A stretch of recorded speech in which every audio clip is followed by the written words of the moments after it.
अस्सलाम वालेकुम, this is फरियाद अंजुम और आप देख रहे हैं मेरा पॉडकास्ट जिसका नाम है टॉकिंग ट्रेंड, जो कि अपलोड होता है हमारे YouTube channel the trend point पे। और आज के प्रोग्राम में हमारे जो गेस्ट हैं उनके हवाले से मैं बताती चलूँ कि शोबिस से उनका ताल्लुक है। बाय प्रोफेशन वो एक मॉडल हैं, इसके साथ साथ अपना सैलून वो रन कर चुकी हैं। तो मैं वेलकम करना चाहूँगी अपने शो में वरा फातिमा को। अस्सलाम वालेकुम। वालेकुम अस्सलाम। कैसी हैं आप? बिल्कुल ठीक, अल्हम्दुलिल्लाह। वरा, क्या चल रहा है आजकल? आजकल कुछ नहीं चल रहा, बस शूट्स चल रहे हैं, बार बार शूट्स लाइन अप होते हैं, फिर कुछ कैंसिल भी हो जाते हैं। मतलब अप्स एंड डाउन्स हैं लाइफ में, कुछ ज्यादा ही थोड़े बहुत। और परेशानी है, बट उसमें भी हंसना है। तो यही सब कुछ चल रहा है अभी लाइफ में। परेशानी कैसी? बारिशों से परेशान है? बारिशों से तो हुए थे परेशान, लेकिन मैंने बारिशों को काफी एंजॉय किया। मैंने Enjoy बारिशों में बिल्कुल परेशान नहीं हुई, जबकि मैं अपनी जॉब पर थी। वहां से आने में मुझे काफी प्रॉब्लम फेस करनी पड़ी, मगर फिर भी मैंने एंजॉय किया उस प्रॉब्लम को भी। और कहीं पे मैं इतने इतने पानी में होके आई हूँ, और कहीं पे कौन से नाले में तैर के घर पहुंचा? फिलहाल तो मेरा रूट जौहर वाला था, तो जौहर पे भी काफी ज्यादा पानी था। चलिए, कल साफ वहाँ सुथरा पे पानी होगा। नहीं, साफ सुथरा नहीं था, काफी गंदा था। अच्छा। और उसके बाद मुझे एक और नाला देखना पड़ा था जो डालमिया पे था। तारिक रोड पे भी बहुत बड़े बड़े नाले बह रहे थे, तो इस वजह से। तो अब आप, पहले लोग सोचते थे कि बारिशें होंगी तो छाता लेके निकलेंगे, आप सोचते हैं कि बोट लेके निकलनी पड़ेगी। वाकई इतना इतना पानी होता है, इतना ज्यादा सिस्टम खराब हो गया, इतने ज्यादा रोड्स गंदे हो चुके हैं। और प्लस अभी बारिशों की वजह से कितनी दफा ऐसा हुआ है कि मैं घर से तैयार होके निकली हूँ और प्लस थोड़ी देर बाद ही किसी गड्ढे में बाइक गई है या कुछ हुआ है, तो उसकी वजह से सारा पानी हमारे ऊपर, गंदा वो भी। चले, ये भी एक कहते हैं कि पाकिस्तान के नाले जो है, सॉरी स्पेशली कराची के नाले बहुत भर जाते हैं और बारिशों में ही साफ होते हैं। बारिशों में ही साफ होते हैं, वाकई बारिशों में ही सबको ख्याल आता है कि हाँ अब ये इतना ज्यादा हो गया तो थोड़ी सफाई हो जाए। सही सही। अच्छा चले, ये तो बात हो गई कराची की। मतलब कराची वाले अपने आप में बड़ा ठाट करते हैं, नहीं हम कराची वाले हैं, बारिशें हुई तो वो भी जो ना सारे ठाट निकल गए। आजकल लाहौर के बड़े बुरे हालात चल रहे हैं, क्या कहना चाहेंगे आप? मतलब वहां की मॉडल्स का क्या हाल होगा? वो तो दरिया रावी में बहती हुई जा रही। वाकई, क्योंकि मैंने सुना है सैलाब आया है। हाँ। क्योंकि और इलाकों में काफी ज्यादा सैलाब वगैरह आया है, तो उसकी वजह से बहुत ज्यादा नुकसान भी हुआ है, बहुत ज्यादा प्रॉब्लम्स भी आई है। मैंने सुना है किसी का एक सेट था, वो पूरा सेट बर्बाद हो गया। उस पे नेक्स्ट डे शूट था और काफी बड़ा शूट था, मगर वो शूट वगैरह सब कुछ कैंसिल हो गया था, क्योंकि वहां पे इस तरीके के हालात हो गए थे। और बाकी लाहौर से तो मुझे सिर्फ एक चीज याद आती है, सिस्ट्रोलॉजी। अच्छा, सिस्ट्रोलॉजी। आई थिंक आप फैन है। नहीं, फैन नहीं हूँ, बस देखती हूँ कभी कभी। अच्छा, कभी कभी देखती हूँ, क्योंकि उनके बारे में आजकल कुछ ज्यादा ही रूमर्स आ रहे हैं, बहुत सारी चीजें आ रही हैं। लाइक उन्होंने अपना घर फेक दिखाया है, ये वाला रूमर है। अच्छा जी। तो मतलब ये तो वो हो गई ना, मतलब व्लॉगिंग में जो दिखा रहे हैं जितने भी यूट्यूबर्स हैं, व्लॉगर्स हैं, तो किस हद तक फेक है, किस हद तक सच्चा है? आप काफी हद तक फेक है। मैं नहीं जानती कि, और ना मुझे लगता है कि कोई ऐसे हस्बैंड वाइफ्स होंगे या कोई ऐसा घर होगा जहाँ पे लड़ाई ही नहीं होती है। लाइक जब से इकरा और अरीब की शादी हुई है, तब से मैंने नहीं देखा उनकी कोई लड़ाई हुई है। अच्छा। हाँ, मतलब एक फेकनेस आती है उसमें थोड़ी बहुत, कि इतना मतलब अच्छा कंटेंट, इतना कैसे कंटेंट इतना अच्छा हो गया। प्लस अब वो सेपरेट भी हो गई हैं, फिर भी सिस्ट्रोलॉजी अलग बना रही है। तो अब वो 4 सिस्टर्स हैं, उसमें कभी ज़ैनब की वीडियो वायरल हो जाती है कि ज़ैनब किसी के साथ बाहर थी। तो ये मुझे थोड़ा समझ में नहीं आया, स्क्रिप्टेड लगता है थोड़ा। अच्छा चलिए, ये तो एक समझने के उस पे भी मॉरल है, सभी का यही पॉइंट ऑफ व्यू होगा। व्लॉगर्स हैं, मशहूर हैं, पैसे कमा रहे हैं, कहाँ तक मतलब महंगी से महंगी गाड़ी खरीदनी। एक और व्लॉगर, मतलब हमारे जो सादुर रहमान दकी भाई जो कहलाते हैं, उनका केस बड़ा चर्चा में है। मतलब कहा जाता है कि कुछ उन पे ऐसे एलिगेशंस हैं, जैसे कुछ फेक वेबसाइट्स की या कुछ इस तरह की उन पे एलिगेशन है? मैं ज्यादा डिटेल में नहीं जाऊंगी, इट्स लाइक कि वो उनकी भी अपनी प्राइवेसी है, उनकी अपनी प्राइवेसी तो है। आप क्या कहना चाहेंगी, आप किस हद तक अग्री करती हैं, कितना इसमें फेक हो सकता है, कितना इसमें ट्रू हो सकता है? क्योंकि आजकल हम देख रहे हैं व्लॉगिंग में कुछ का कुछ, मतलब एक्सीडेंट्स तक फेक होते हैं, प्रैंक्स होते हैं इतने इतने कि मतलब कोई सामने वाला बंदा समझे पूरी वीडियो पूरी बना दी, उसके बाद लास्ट में सॉरी हम तो प्रैंक कर रहे थे। हाँ, व्हाट्स दैट? आप किसी के इमोशंस के साथ इमोशंस, अगर वो आपसे इमोशनली कनेक्ट है, जैसे अभी रजब भट्ट का हुआ था, बहुत सारी मेरी कुछ फ्रेंड्स इतना कनेक्टेड थी कि मतलब वो रो रही थी, मेरे सामने रोई हैं वो बकायदा कि रजब के साथ ये हो रहा है, रजब भट्ट के साथ वो हो रहा है, उस पे गलत है, ईमान उसको छोड़ के चली गई है, ऐसा हो गया वैसा हो गया। तो वो मैं थोड़ा सा देख रही थी कि जो ऑडियंस होती है ना वो आपसे बहुत कनेक्टेड होती है, तो उसकी वजह से मुझे थोड़ा सा लगता है कि हमें इतने फेक कंटेंट्स नहीं करने चाहिए। तो फिर क्या कहेंगी कि भाई सच्चा है या अच्छा? असल में मैंने डकी भाई के बारे में इतना सुना भी नहीं है, मुझे मैं इतना ज्यादा व्लॉगर्स वगैरह में इन नहीं रहती हूँ, बस थोड़ा बहुत ही, तो मुझे इतना ज्यादा अच्छे से पता भी नहीं है।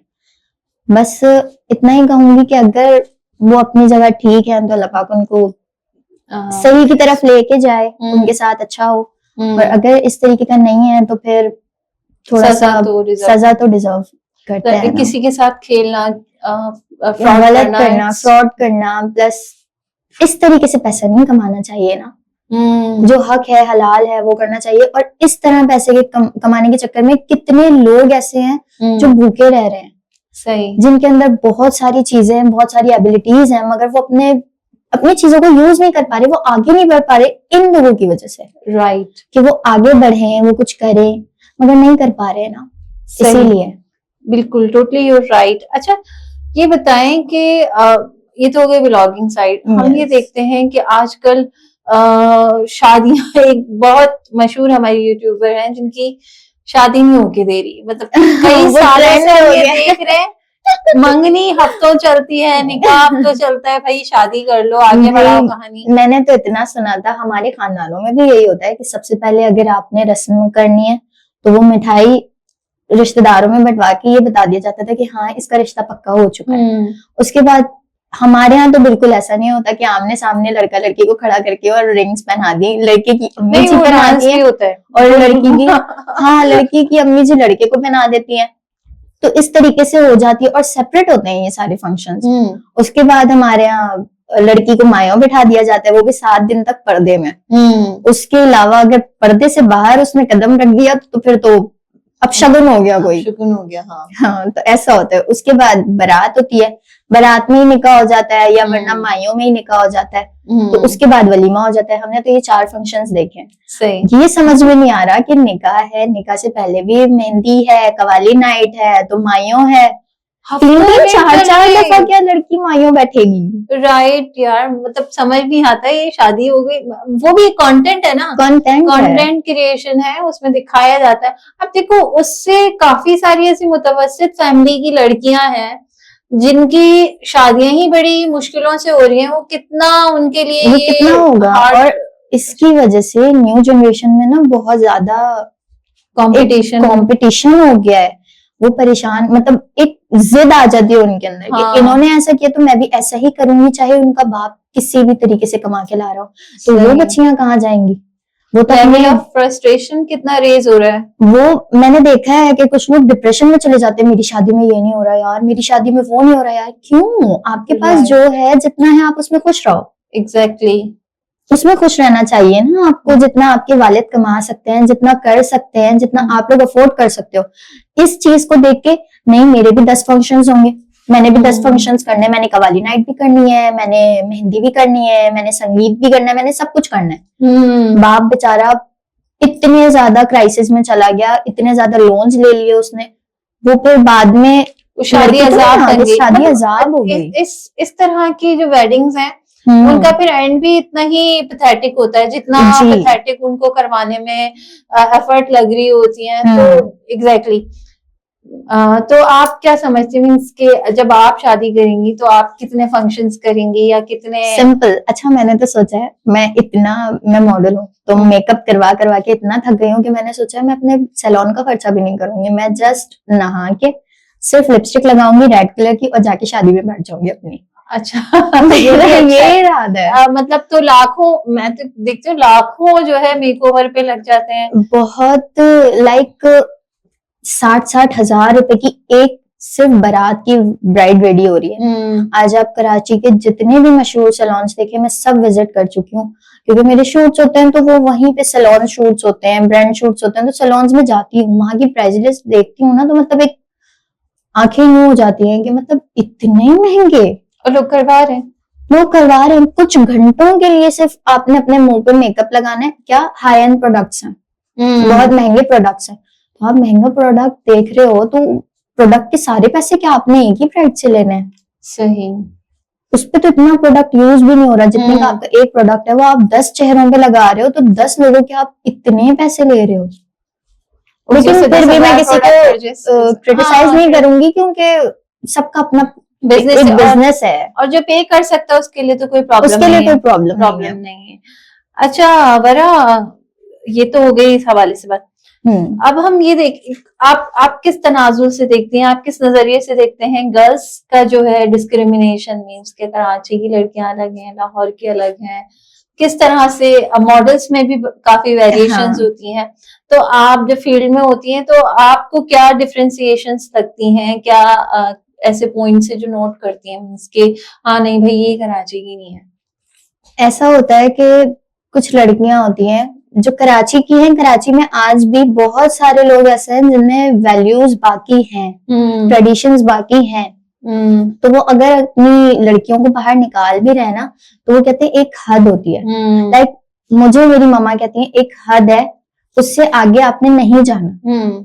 लाइक बोल्ड शूट्स नहीं करने। मैंने देखा है कि लाहौर की लड़कियां हैं या आगे पीछे और भी जो सिटीज हैं उनकी लड़कियां हैं, मैंने देखा है कि वो बोल्ड शूट्स भी कर लेती हैं। लाइक उन्हें डर नहीं होता। उनकी, मैं ये नहीं कहूंगी कि वो गलत करती हैं, वो करती हैं ठीक है, लेकिन बहुत सारे लोग आज भी कराची में, मुझे इस तरीके से फर्क लगता है कि कराची की लड़कियों में थोड़ा डर होता है, थोड़ी झिझक होती है कि वो थोड़ा झिझकती हैं, डरती हैं। यहाँ पे भी बहुत ऐसी लड़कियां हैं जो बिल्कुल बोल्ड हो गई हैं। मतलब उनको ना अपने कपड़ों का होश होता है, ना कुछ होता है, कुछ नहीं। लाइक इंडिया में वो तो कपड़े पहन रहे हैं, वो बहुत मुश्किल है। मतलब आप प्राइसेस देखें 60 लाख 70 लाख, और मतलब एक कपड़ा भी बहुत बड़ा होता है। लाइक एक वो इस लेवल पे दुपट्टा भी बहुत बड़ा होता है, और उसके प्राइसेस आप देखें लाखों रुपए। तो मुझे इस तरीके से थोड़ा फर्क लगता है कि हमारी थोड़ी सी फैमिलीज ऐसी हैं कि थोड़ा रुक के चलो, वो थोड़ा थम जाओ, थोड़ा आगे नहीं जाओ, और सेफ लेवल पे चलते हैं कराची में। हमारे कंधों पे जिम्मेदारी होती है ना खानदान की इज्जत की, अपने रेपुटेशन की, वैल्यूज की। अच्छा ये बताइए कि ये तो हो गई वैल्यूज की, इज्जत की, इन सारी बातों।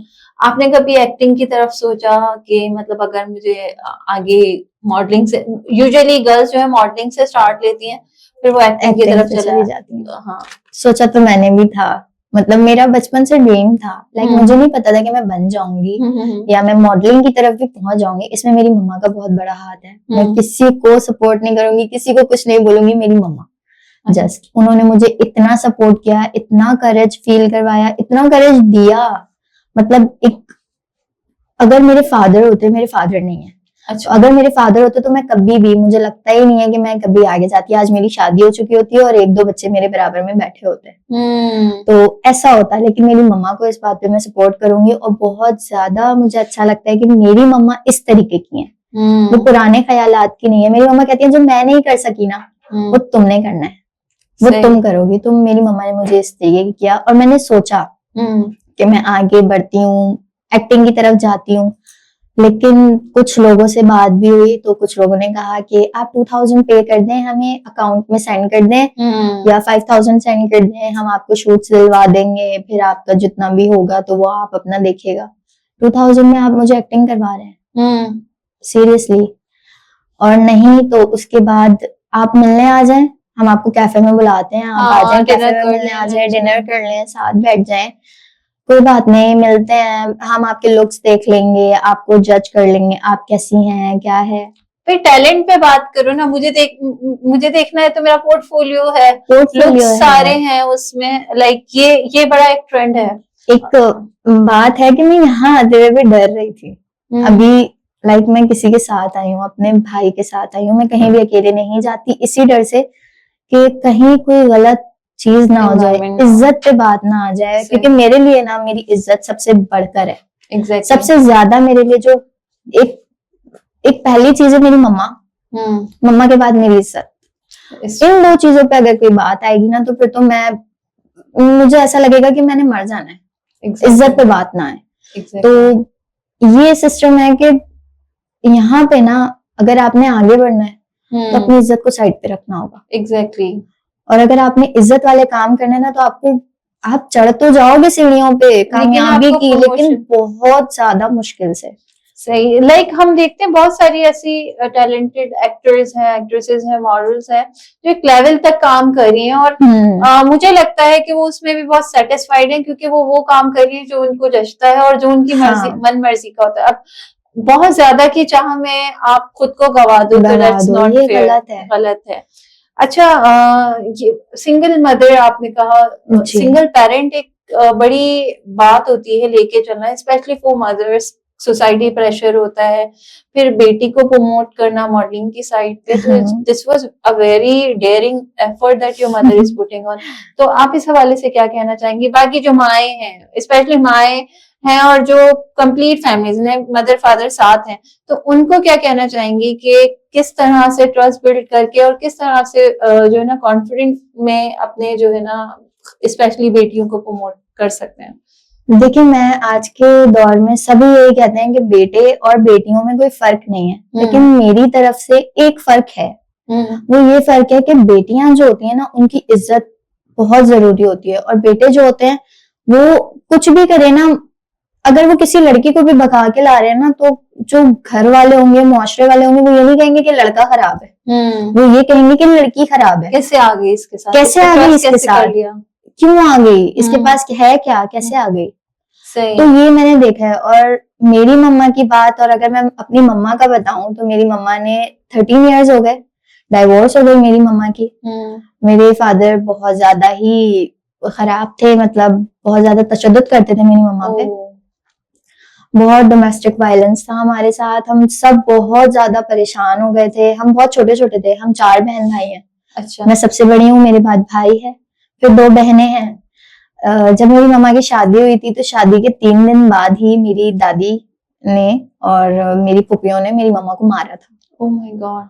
मेरी मम्मा के हाथों में मेहंदी भी नहीं उतरी थी तो उनको मारा था, और मेरे बाबा पीछे खड़े होकर हाथ बांध के देख रहे थे, जस्ट रोक भी नहीं रहे थे कि ये मेरी दुल्हन है, ये मेरी बीवी है, अभी आई है, नहीं।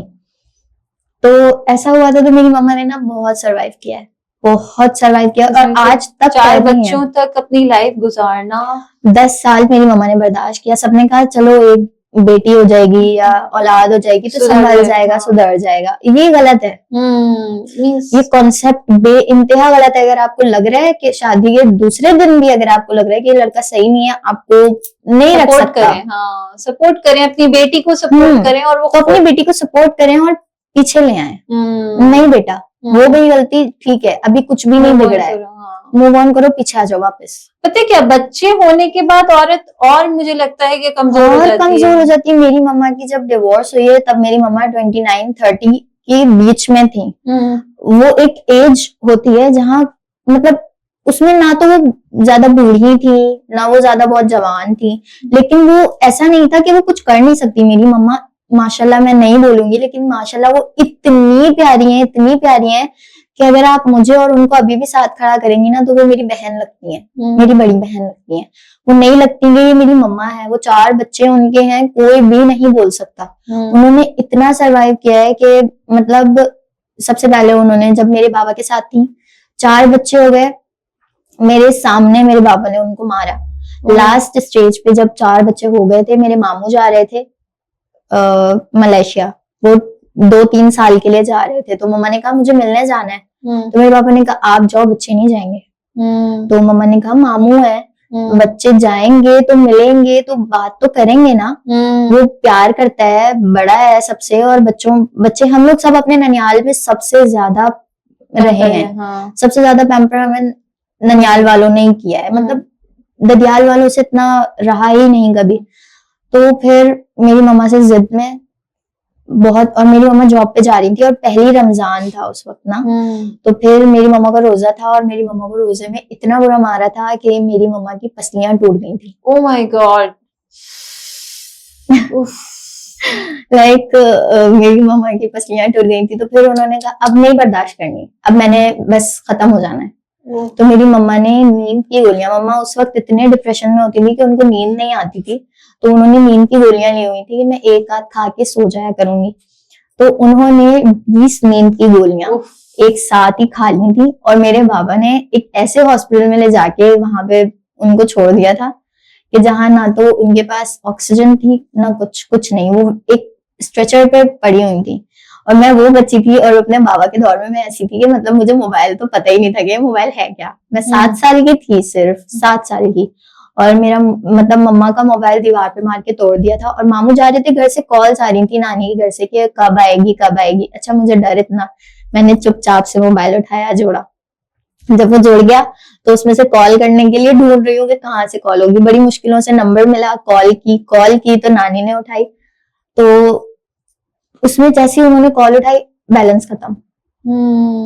पैसे नहीं थे, मम्मा के बैंक से जो सैलरी मिली थी एक दिन पहले, वो ही पैसे उठाए, जल्दी से भाग के दुकान पे गए, दुकान वाले अंकल को मोबाइल दे दिया कि अंकल ये बस आप इसमें से जो भी नंबर है ना उस पर बैलेंस डाल दें। अंकल ने खुद चेक किया, उस पर बैलेंस डाला। जब वो बैलेंस हो गया तो उसके बाद मैंने कॉल की। फिर मैंने अपनी नानी को कहा नहीं मम्मा तो बाहर गई है, वो ना सुबह से गई है और हमें छोड़ के गई है, आप किसी को भेज दें। तो नानी ने कहा बेटा यहाँ तो सब तैयारियों में लगे हुए हैं, मुझे बताओ हुआ क्या है, कुछ तो बताओ। मैंने नहीं बताया। मैंने जाके सुबह का ये वाकया हुआ हुआ 12 बजे का हुआ था, और उसके बाद मैंने जाके 4 बजे अपनी नानी को बोला मम्मा को ना मारा था, और मुझे नहीं समझ आ रही मैं कैसे दो छोटी बहनों को संभालूं। एक बहन मेरी 1.5 साल की, एक 6 महीने की, और मैं खुद 7 साल की, मेरा भाई 6 साल का। और वो मैं परेशान, मैं अपने हाथ पैर ऐसे परेशान हो रही थी। एक बहन वहां पे रो रही है तो उसको फीडर देना, दूसरी बहन ने कुछ उठा लिया तो उससे वो छीनना, मैं परेशान हो गई थी। तो फिर मैंने अपनी नानी को फोन किया, नानी को बताया कि नानी ऐसा ऐसा सब कुछ है, तो आप मुझे बताएं। होश में नहीं थी उस वक्त? नहीं मम्मा उस वक्त होश में थी नहीं, बल्कि घर में भी नहीं थी। उनको ले गए थे हॉस्पिटल, और भाई को साथ ले गए थे, छोटे भाई को मेरे, उसको साथ ले गए थे क्योंकि वो बेटा था। 6 साल का था वो उस वक्त, और मैं 7 साल की थी, क्योंकि वो बेटा था ना। साथ ले गए कि कल को कोई मसला हो तो उसको साथ रख लेंगे। उसको साथ रख लेंगे, बेटा है ना, बेटा तो कमा के देगा, बेटा साथ रख लेता हूँ, बेटियां जाए भाड़ में। हम अकेले 3 बहनों को, छोटी बच्चियों को अकेला छोड़ के चले गए, सगा बाप वो भी। तो फिर खाने को भी नहीं था, सुबह से हमने नाश्ता भी नहीं किया हुआ था, कुछ भी नहीं, और हम बैठे हुए थे। तो फिर मेरे नाना को मेरी नानी ने भेजा, अच्छा मैं यहाँ पे किसी को कुछ नहीं बता रही, बेटा परेशान नहीं हो। नाना मिले भी नहीं अपने बेटे से कि वो जा रहा था मलेशिया, उससे भी नहीं मिले। सब पूछते रह गए अब्बू कहाँ है, बाजी नहीं आई, वो पूछते रह गए, लेकिन वो चले गए। बस जाते जाते मेरी नानी ने उनको बस एक बात बोली, बेटा बस दुआ करना तुम्हारी बहन सही हो। वो चले गए, उनको पता भी नहीं था। जब वहां से सब फ्री हुए, रोजा खोल के वहां पे उनको गुड बाय करके जब फ्री हुए, तो मेरी नानी ने बस जल्दी से अपने आप को संभाला, और वहीं एयरपोर्ट से ही डायरेक्ट आई हैं हॉस्पिटल, सिविल हॉस्पिटल में मेरी मम्मा थी, वहां पे कोई उनको कुछ पूछ भी नहीं रहा था, क्योंकि ये केस सुसाइड पे जा रहा था। सुसाइड पे जा रहा जब तक कोई लवाहिकीन या कोई पुलिस कार्रवाई ना हो तो मेडिकल स्टाफ भी नहीं कुछ ट्रीट करता। और मेरे बाबा ने वहां पे अपना नाम नहीं लिखवाया था कि ये मेरी बीवी है। ये मेरी मतलब उन्होंने नाना का नाम लिखवा दिया था कि ये इनकी बेटी है। मैरिड है, कुछ भी नहीं बताया। कितने बच्चे हैं, क्या कंडीशन है, कुछ भी नहीं, क्या किया है वो भी नहीं। और वहीं पे थे, खुद से थे। लेकिन मेरे नाना जब वहां पे पहुंचे तो मतलब हमें तो ये भी नहीं पता था कि कौन से हॉस्पिटल में। मेरे नाना का दिमाग चला कि घर के करीब यही हॉस्पिटल है, तो शायद यहीं पे। मेरे नाना इमरजेंसी में गए, उन्होंने देखा, तो वहां से जैसे ही मेरे नाना पहुंचे तो वो मेरे भाई को लेके गायब हो गए। कहीं चले गए। उसके बाद फिर इंतजार कर रहे थे कि कोई खबर आए तो मैं घर जो है ना पहुंचा दूं, हाँ, किसी भी तरीके से। हाँ। तो फिर उसके बाद ये हुआ था कि मेरे नानी वगैरह वहां पे पहुंचे, मेरे मामू पहुंचे दूसरे वाले, तो उन्होंने फिर बोला कि नहीं बाजी को यहाँ से लेके जाओ, यहाँ से लेके चलेंगे, जिना लेके जाएंगे। तो जिना में फिर मेरी मम्मा का ट्रीटमेंट हुआ। मेरी मम्मा को तकरीबन 3 से 4 दिन तक होश ही नहीं था। Oh my God. वो मतलब ऐसी नहीं कि उनको होश ही नहीं था, उनके पैरों पे मैंने खुद अपनी आंखों से, बस उनको जब जब होश आ रहा था ना, वो सिर्फ मेरा नाम ले रही थी। वो इसलिए कि जब मेरे बाबा उनको मार रहे थे तो मैंने उनको पीछे से खींचा था कि नहीं मारे, नहीं करें। तो मेरे बाबा ने मुझे धक्का दिया था और मैं अलमारी से जाके लगी थी, और अलमारी की जो की होती है ना, वो मेरी कमर में घुस गई थी। मेरी मम्मा को कैंची से मारने की कोशिश कर रहे थे, तो मेरा भाई आ गया था, उसने पकड़ ली थी कैंची, तो उसका पूरा हाथ कट गया था मेरे भाई का। इतना वायलेंस, बहुत मैं बहुत अभी मैं चिल रहती हूँ, लेकिन मैंने अपनी लाइफ में इतना कुछ फेस किया है, इतना कुछ फेस किया है। At the age of 7 only. Then when you मतलब आपके जब ग्रैंडफादर ने अम्मी को पिक किया, माशाल्लाह, फिर अल्लाह ने उनको जिंदगी बख्शी, और स्पेशली आपके लिए मतलब बच्चों के लिए अल्लाह पाक ने जिंदगी बख्शी। फिर हम अपने नानी वालों के पास आ गए थे, लेकिन तब भी मेरे बाबा को सुकून नहीं था। मतलब पहली रमजान को ये सब कुछ किया है, उसके बाद ही कुछ अरसे बाद, मतलब कुछ दिनों बाद ही चांद रात थी, मेरे भाई को अपने पास रोक लिया था, हम सबको भेज दिया था, हम तीनों बहनों को भेज दिया था, मेरे नानी वगैरह वाले ले आए थे, और सब हॉस्पिटल में थे, परेशान थे, क्योंकि डॉक्टरों ने जवाब दे दिया था कि ये नहीं बच सकती हैं, आपकी बस दुआएं चाहिए। तो जब हम लोगों ने दुआएं वगैरह की थी, बहुत दुआएं की थी, तब जाके मेरी मम्मा होश में आई थी, सही हुई थी। उसके बाद फिर ये हुआ था कि चांद रात थी, अगले दिन ईद थी, मेरे मामू अपनी शॉपिंग करने गए थे लाइट हाउस, सबसे छोटे मामू। उस वक्त वो लाइक 20 के भी नहीं होंगे, नहीं 17 या 16 के होंगे मेरे मामू उस टाइम पे। मेरे मामू गए थे लाइट हाउस शॉपिंग करने अपने 3 दोस्तों के साथ, कजन्स भी थे, दोस्त भी थे। एक दोस्त था सेपरेट था, और 2 कजन्स थे, और दोनों वो कजन्स अपने घर के इकलौते, और जो फ्रेंड था वो भी इकलौता। मेरे बाबा ने उनको पुश किया कि तुम आओ, आके अपने भांजे को ले जाओ, कल ईद है, आ जाओ, मिलते हैं। तो फिर मेरे मामू ने कहा नहीं मैं नहीं आ रहा, या कुछ भी उनकी थोड़ी बहुत बात हुई होगी, तो उस पर फिर उन्होंने कहा नहीं नहीं आ जाओ, अपने भांजे को ले जाओ। मेरे मामू को बुला लिया। जब मेरे मामू वहां पहुंचे तो पूरी हमारी बिल्डिंग थी कंपाउंड टाइप की, बीच में होता था, और साइडों में सारे, क्योंकि शीशा मार्केट की साइड पे बोरापीर में तो सारी ऐसी पुरानी बिल्डिंग्स बनी हुई हैं, तो वो चारों तरफ जो है सारे लड़के खड़े थे गन्स लेके, और बीच में मेरे मामू थे, और चारों तरफ से फायरिंग हो रही थी। और मेरे बाबा, जब मेरे मामू वहां खड़े हुए तो मेरे बाबा फायर मारते हुए जमीन पे और मेरे मामू के पास आए थे। और मेरे मामू के पैर पे गोली मारी थी, पैर पे गोली लग गई थी मेरे मामू के, और वो आर पार हो गई थी, और उसका जो होल होता है ना, वो मेरे मामू के पैर में आज तक है। अल्लाह, इतना कोई जालिम, मतलब ये तो कोई इंसान नहीं लग रहा है कि वो बहुत बहुत बहुत डिफिकल्ट था। उसके बाद फिर मेरी मम्मा ने कहा अब नहीं, अब खत्म। मतलब इतना ओपन वायलेंस और इतना ओपन यूज ऑफ वेपन, तो मे बी के क्या उनका कोई पॉलिटिकल बैकग्राउंड था? बस उनसे ताल्लुक था कि जिनकी एक आवाज पे पूरा ग्राउंड खामोश हो जाता है। Oh my God. तो वाकई एक मतलब आपकी जो स्टोरी है ना, दैट इज सो, एक तो हार्ट टचिंग भी है और एक समझने की एक इनकरेजिंग भी है। लाइक एक औरत जो बच्चों को लेके चलती है, स्पेशली आप मतलब समझने की एक छोटी उम्र में जो हंसने खेलने की और बाप से अपनी फरमाइशें रखने की उम्र होती है, उस उम्र में एक बच्ची जो है अपनी माँ को बचा रही है, तो मीन्स कि वो बाप वाली फीलिंग तो उस इंसान के लिए रहती नहीं है, वो तो बिल्कुल भी नहीं है अव्वल बात। और मीन्स के आपको कभी ये फील होता होगा, इस बात पे दुख होता होगा कि यार ये क्या शख्स है, मीन्स कि मैं इसको क्या बुलाऊं। मुझे अब ये दुख होता है कि मम्मा ने हमें भी छोड़ क्यों नहीं दिया। छोड़ देना चाहिए था ना जब बाप ने छोड़ दिया। लेकिन फिर इस बात पे खुशी होती है कि मेरी मम्मा ने अपनी लाइफ, मेरी मम्मा बहुत खूबसूरत थी, इतने लंबे उनके बाल थे, इतनी प्यारी वो थी कि वो हम 4 बच्चों को नानी के पास भी छोड़ के दूसरी शादी कर सकती नहीं, उन्होंने नहीं की। इसलिए नहीं की कि मेरी 3 बेटियां हैं, और उन बेटियों के साथ कुछ गलत ना हो जाए। दूसरी बात, अगले मतलब एक मर्द का जब इतना भयानक रूप उन्होंने देख लिया और फिर तो फिर कोई ट्रस्ट दूसरा लेवल मर्द पे डेवलप नहीं होता। जो अपना बाप ऐसा हो तो फिर दूसरा मर्द तो फिर उस पे तो यकीन करना बिल्कुल ही बुरी सी चीज है। बिल्कुल नहीं। बस फिर उसके बाद मेरी मम्मा ने सारी जॉब्स की हैं, सब कुछ किया। आज मैं 20 इयर्स की हुई हूँ, आज ही मेरा बर्थडे है और आज ही मैं 20 इयर्स की हुई हूँ, और आज तक मैंने अपनी मम्मा को कभी घर में बैठे हुए नहीं देखा। हमेशा काम करते हुए देखा है। मेरी मम्मा के 2 दफा एक्सीडेंट हो चुके हैं, एक दफा अभी ऑपरेट हुआ है, अभी रिसेंटली में उनका जून में ऑपरेट हुआ है उनका।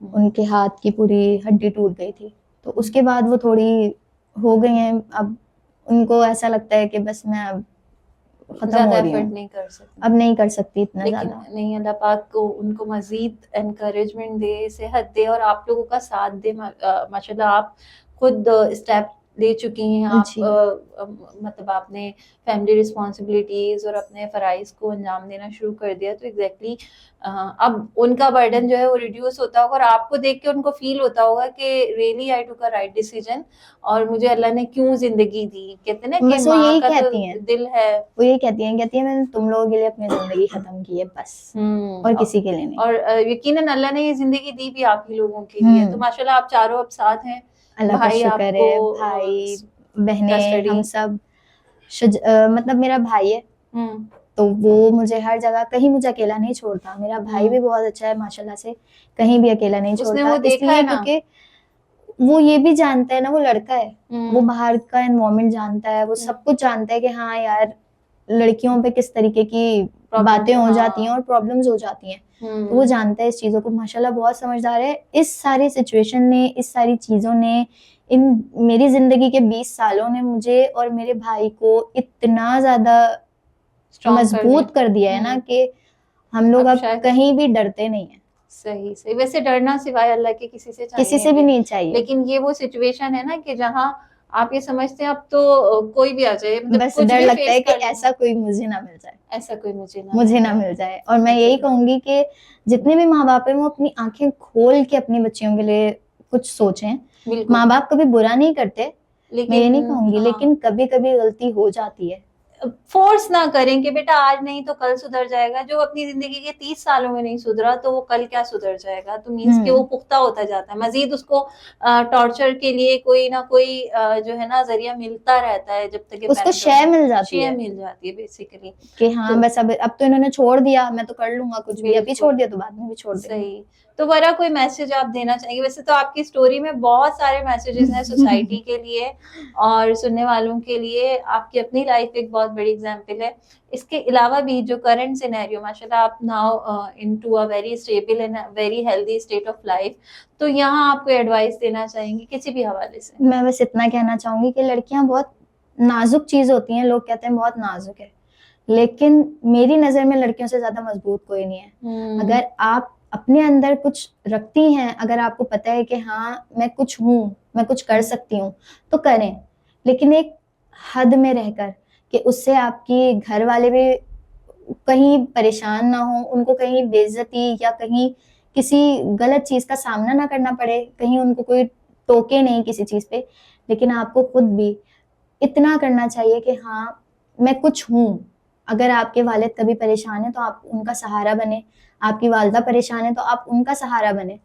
तो बस मैं इतना ही कहना चाहूंगी कि लड़की बहुत मजबूत चीज है मेरी नजर में। वो सिन्फ़े अहन ड्रामा आया था, वो मेरी इंस्पिरेशन है। इसके साथ ही आज के प्रोग्राम का हम एंड करेंगे। वरा की स्टोरी बहुत टचिंग, बहुत मोटिवेशनल है। अल्लाह पाक इनको मजीद कामयाबी और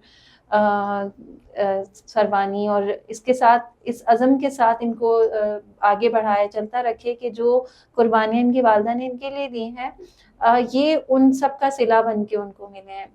टेक केयर, अल्लाह हाफिज़। अपने साथ अपने प्यारों का ख्याल रखिए। मिलेंगे अगले एपिसोड में।